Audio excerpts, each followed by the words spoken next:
আরে বাপ কি জিনিস রে, বাপ কি জিনিস রে, কি দিয়া বুঝাবো রে, কি দিয়া এদেরকে বিদায় দেব।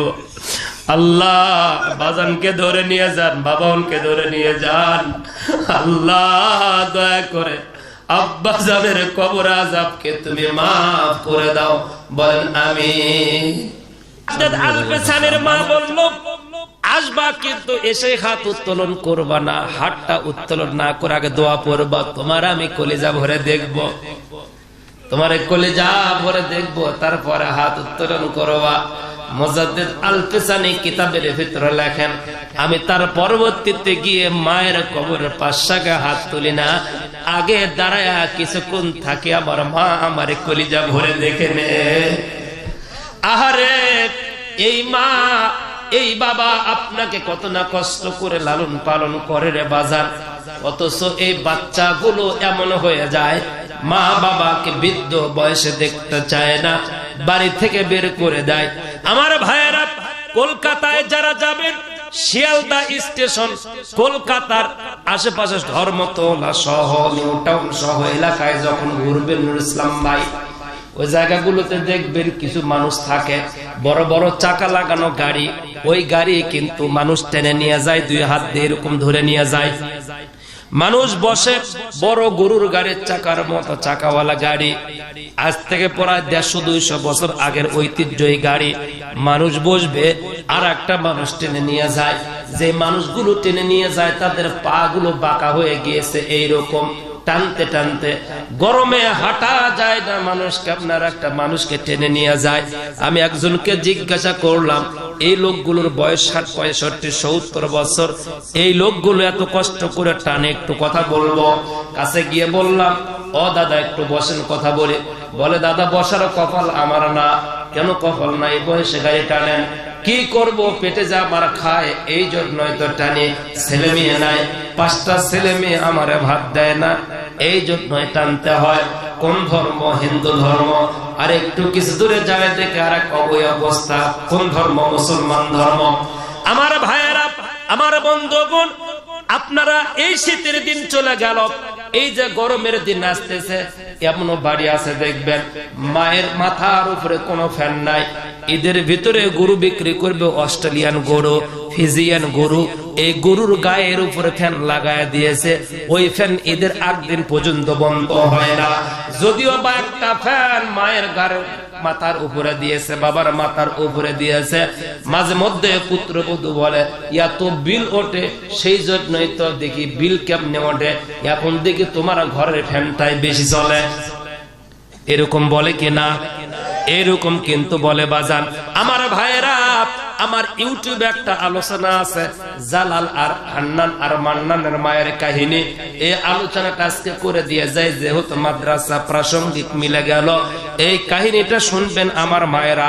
ইউটিউবে লিখবেন শেখ আবু ইউসুফ অথবা গোলাম রব্বানির ভাগিনা, ফেসবুকে লিখবেন বাংলায় শেখ আবু ইউসুফ অথবা ইংরেজিতে লিখবেন শেখ আবু ইউসুফ।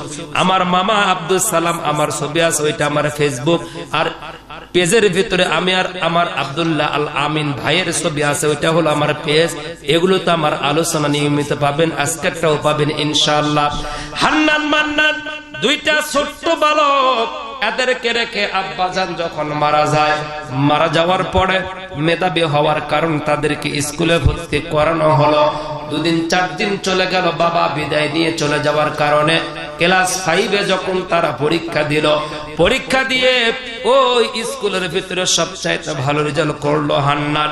এলাকার মানুষ বলল, হান্নানের মা লেখাপড়া করো, নষ্ট করিও না, লেখাপড়া করো, কাজে লাগবে। আমাদের বাচ্চাদেরকে প্রাইভেট পড়ায় টিউশন দিয়া কাজে লাগে নাই, তোমার হান্নানের মেধা এত বেশি যে প্রাইভেট ছাড়াই জিপিএ 5 আছে না। এরকম বড় লোকের বাচ্চাগুলো পড়াশোনা করার সময় পায় না, গরিবের বাচ্চাগুলো বই ধার করে নেয়, কর্জা করে নেয়, নিয়ে ওই বই ফটোকপি করে নিয়ে পুরো ঢাকা ভার্সিটিতে চান্স পায়, ঠিক কিনা? আমার ভাইয়েরা, এই জন্য রাসূল বলেছেন বড় লোকের চাইতে গরিবেরা 500 বছর পূর্বে জান্নাতে চলে যাবে। জোরে কোন সুবহানাল্লাহ। বডিতে 5টা সিসি ক্যামেরা, মনে রাখবেন, ভুলে যাবেন না।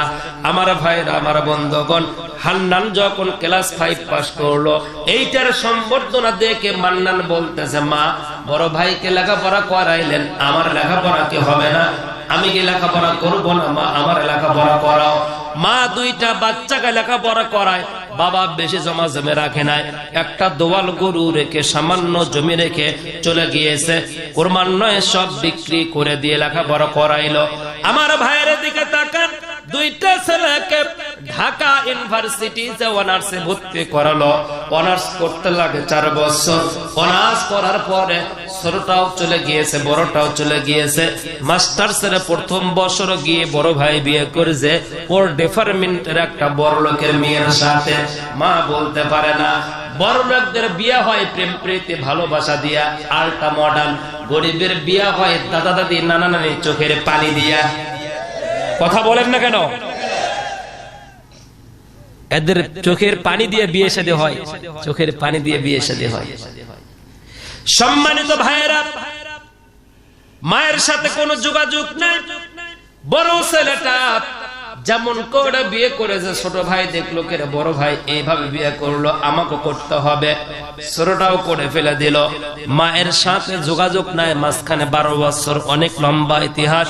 14 সালের প্রথম আলোর পত্রিকা থেকে পড়া ঘটনা বলতেছি বাজান। এবার মায়ের সাথে 12 বছর কোনো যোগাযোগ নাই। জালাল নামক একজন রিক্সা চালক ঢাকা গুলশানে গিয়েছে রিক্সা নিয়ে। যেমনি যাত্রী নামায়া দিয়েছে রাস্তার এপার, ওই পারে দেখে হান্নানের মতো একটা লোক পাজর গাড়ি থেকে নামতেছে। কিছুক্ষণ পরে মান্নানের মতো চেহারা আরেকটা অফিসার নামতেছে। এই নামা দেখে রিক্সা ওই জায়গায় রেখে দারোয়ানকে গিয়ে বলছে, এই 2টা সাহেবের নাম কি? হান্নান, মান্নান। তখন ওই কেয়ারটেকার দারোয়ান বলছে, হ্যাঁ, তোমার কি সমস্যা? যাও। বলে, না না সমস্যা নাই, ওইটা আমাদের গ্রামের হান্নান মান্নান, ওর আব্বা ছোটবেলায় মারা গিয়েছে, ওর আম্মা এখন পরের বাড়ি ভিক্ষা করে খা। কঠিন কাহিনী রে, কঠিন কাহিনী। ওর আম্মা ভিক্ষা করে খায়। দারোয়ান এই রিক্সাওয়ালাকে তাড়ায়া দিয়েছে, এখান থেকে চলে যা, বেশি কথা বললে খবর করব, চলে যা। স্যারের বাবা মারা গিয়েছে ছোটবেলায়, মা মারা গিয়েছে 15 বছর আগে। কে? এখন একটু চুপ থাকতে হবে, 5টা মিনিট, তারপরে আবার। আমার ভাইয়েরা, আমার বন্ধুগণ, মা মারা গিয়েছে কত বছর আগে? 15 বছর। কথাটা সত্য না মিথ্যা? শুনবেন না? সবাই শুনবেন তো? বলি ইনশাআল্লাহ। আমার ভাইয়েরা,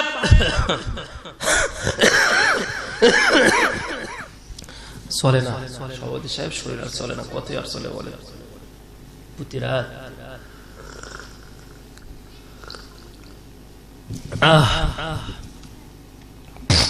জালাল যে রিক্সা চালক বিলম্ব না করে বাড়িতে চলে গিয়েছে রিক্সা গ্যারেজে রেখে। মালিক বলছে, বাড়ি যাবে কেন? মাত্র আসলি। বলে, যাবো কেন বলতে পারবো না, তবে জিনিসটা খুঁজে পাইছে, যাওয়াই লাগবে। বাড়িতে গিয়ে হান্নান মান্নানের মাকে বলছে, বড় আম্মা আর ভিক্ষা করে খাওয়া লাগবে না, তোমার সব দুর্দশা দূর হয়েছে। কেন বাপ, কি হয়েছে? বলে, হান্নান মান্নান 3তলা ফ্ল্যাটে থাকে ঢাকা গুলশান আভিজাত্য এলাকায়, খুঁজে পাইছে, চলো যায়, আর দেরি নাই। এই কথা যখন বলছে, মা চোখ দিয়ে ঠিক মতো টের পায় না, সামান্য টের পায়। তখন সাথে সাথে 2 হাত তুলে বলছে, আল্লাহ, মরার আগে আমার সন্তানকে যে একটা বার দেখার সুযোগ হলো, এর চাই তার কোনো আমার খুশি নাই। এখন যদি একটা নজর দেখে মরেও যায়, তাতে আমার শান্তি রে জালাল, তাড়াতাড়ি আমার নিয়ে যারে আব্বা। এই কথা বলার পরে সকালবেলা গাড়ি টামটোকলা বস্তার ভিতর করে বেঁধে নিয়ে, একটা কোরআন শরীফ বস্তার উপরে, ওইটাও বেঁধে নিয়ে রওনা দিয়েছে ট্রেনে করে 2 জন। ঢাকায় গুলশানে গিয়ে ওই দরজার সামনে গিয়ে বলছে, দরজা খুলে দাও, আমার সন্তান এই জায়গায়। বলে, খবরদার অভিনয় করবেন না, ভিক্ষা লাগে দিচ্ছি, সমস্যা নাই, কিন্তু অভিনয় করা যাবে না। বলল, বাবা অভিনয় নয়, ভিক্ষা নেওয়ার জন্য আসে নাই। ম্যাডামের কাছে গিয়ে বলছে, বলে, এরকম পাগল অনেক আসে, পাগলের টাইম নাই, একটু টাকা বাড়ায় দাও, চলে যাবে, ঝামেলা করার দরকার নাই। মা বলে বাবারে ভিক্ষা নেওয়ার জন্য আসে নাই, আসছে আমার কলিজার ধন দেখার জন্য। এই কথা বলে দারোয়ানের গাড়ি ধাক্কা খেয়ে জালাল আর হান্নান মান্নানের মা গেটের সাইডে একটা টোপলা রেখে বসা। ঠিক বিকাল 5:30টার সময় গাড়ি থেকে